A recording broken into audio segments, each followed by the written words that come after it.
interested about this because when we tasted blind every day at Gris. But you kind of like learned the people, and you know sort of like what's coming your way.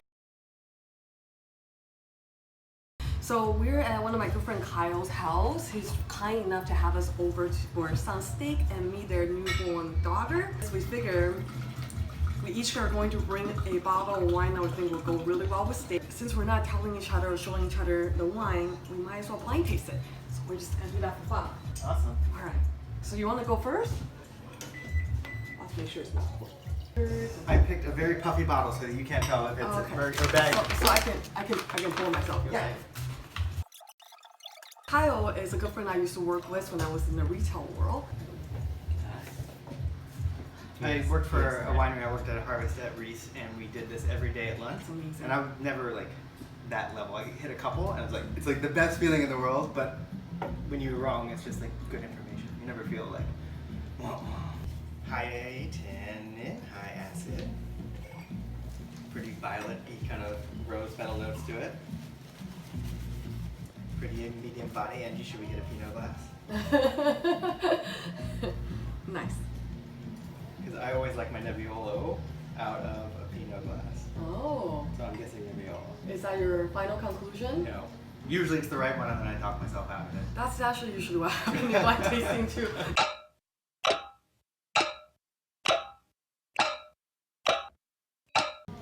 If I'm sticking with Nebbiolo, then it's always sneaky age. I always add a couple years because it's always so vibrant and acid-driven. Like you think, oh, it's so young, and then it can be 4 years older than you think. Got it. Don't overthink it. Big year. I'm gonna say 12 Barolo. Barolo. Yeah. Why 12? 12. Because 11 was cooler, Yeah. and this isn't super vegetal to me. And 12 was sort of in the middle, and this has like really pretty toned fruit. It has cherry. It's nice.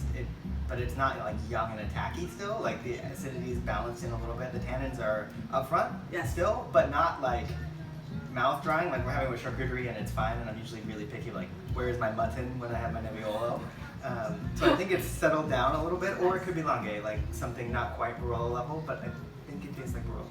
See, I love it when people are like so humble about their ability to blind taste and they're like, get a head on, even though I think it's like no surprise that I'm kind of addicted to any kind of Nebbiolo. And Angie usually brings whenever it comes to steak, you're 2 years old, but again, 2014, Barolo. The fun thing is, those are all really small production single vineyard Barolos, and all the single vineyard, this one is actually their most elegant one. So I was I was gonna see if you were gonna be tricked into saying it being a Barbaresco or a Langhe. Yeah. So, because it's quite, and it's very pretty. So it's kind of nice to be able to drink this right off the bottle. I just open it. No, it's beautiful. So that one is fun. So now time to do you want to go first? I want me to go first. It does. Well, it does kind of smell like a cab to me. What gives that? Cabby. The fact that Cab only has Cabernet. and he called it the cab glass. That's why we use all-purpose glasses. Exactly. So the wine is clear. It is somewhat bright. The intensity is just about medium, maybe medium minus, with a kind of a ruby red center and really watery thin, and on the edge indicating this wine is got some age to it. It's got starting to get a little orange tint on the outside, and the viscosity and tearing is, I would say, a medium. On the nose, the wine is developing. You can smell like it's just got some secondary and tertiary aroma into it, so it's definitely an older wine. The wine's clean. It is medium plus intensity. I'm actually getting a good mixture between red and black fruit, and what's making it more exciting is that it has a good combination of mineral in there as well. So it's earthy, minerally, red, black fruit. I think some of the black fruit probably have fallen off because of the age. Yeah, just kind of just right blackberry, green cherry.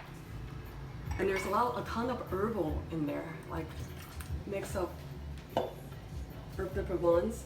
And my signature in a Cabernet, especially the older Cabernet, is always bay leaf and eucalyptus, lementi notes, but not superly minty. Because you don't find that in Cabernet. No, she's nailing it. I always find that in Cabernet, and it's really attractive because A lot of the newer style or a younger California Cabernet, you don't get that. You get fruit and oak and vanilla and sweetness. But generally, it takes like old style winemaker or older Cabernet to kind of get that eucalyptus or a combination of both. It's fun to see in a blind tasting too when somebody like gets on a decent path and like follows it. Like if she was like going off, it's like not a Languedoc like 03 something, you know? It's Australian Shiraz. Yeah, exactly. And you're sitting there like, no, so bad. No, it's beautiful. It's like really minty, elegant. And the funny thing is, the more complex and the more I enjoy the wine, usually the longer it takes for me to put the wine in my mouth. Because 85% of what you taste is what you smell. So I'll take my time smelling it. Oh, the acidity is high. The tannin probably at this point just medium plus now. It's definitely mellowed out with the age. Alcohol is moderate. Complex body, medium. It's definitely a complex wine, low finish, well balanced. Acid's like out there though, which is nice. It's gonna go good with the steak.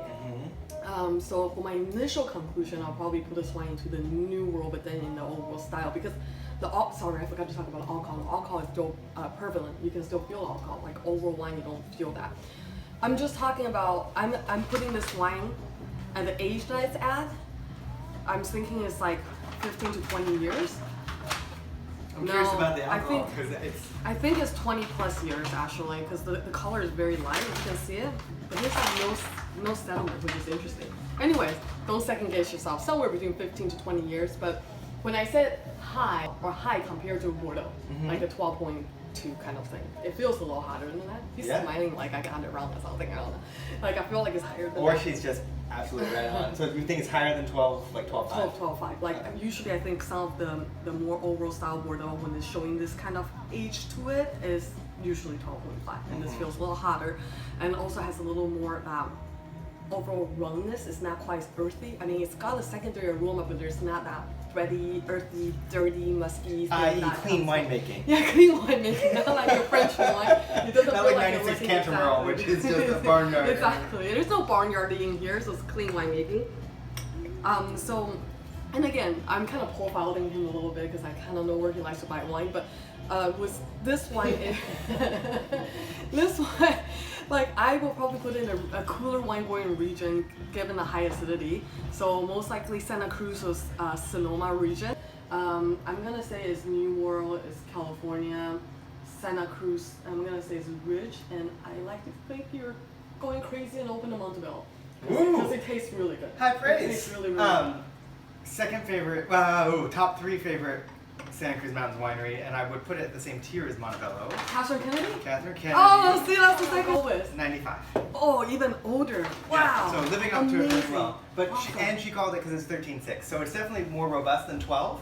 95. And 95 was a pretty good year in Santa Cruz.